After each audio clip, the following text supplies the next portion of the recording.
मित्रांनो, पार्टी करायची आहे तर मग चला ना, सोलापूर बरोबरच विजापुरात प्रसिद्ध असलेल्या चाचा मच्छी ढाब्यावर.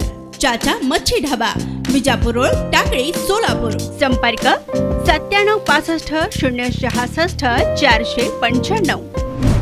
बीड जिल्ह्यात गेल्या काही दिवसात गर्भलिंग निदान आणि गर्भपाताची अनेक प्रकरणे समोर आलेली आहेत. यामध्ये जे आरोपी निष्पन्न होत आहेत त्यांच्यावर कठोर कारवाई करावी या मागणीसाठी जिल्हाधिकारी कार्यालयासमोर धरणे आंदोलन करण्यात आले आहे. तर SIT मार्फत या प्रकरणाची चौकशी व्हावी अशी मागणी यावेळी आंदोलकांनी केली.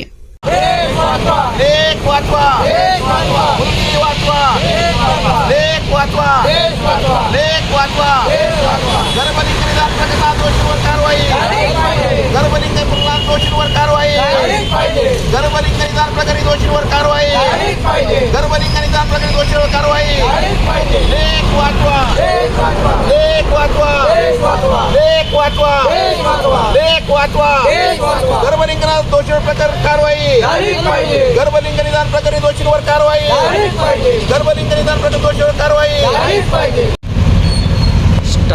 बीड जिल्ह्यामध्ये जर पाहिलं आपण गेल्या काही वर्षामध्ये तर गर्भलिंग निदान आणि गर्भपाताचं मोठं रॅकेट सक्रिय असून याच्यामध्ये स्थानिक पुढारी असतील, काही आरोग्य विभागातील असतील किंवा पोलीस प्रशासनाचे अधिकारी त्यांचं संरक्षण करतायत. कारण गेल्या वर्षी बकरवाडी येथील शीतल गाडे हिचा अवैध गर्भपात, नियमबाह्य गर्भपातमुळे मृत्यू झाला होता.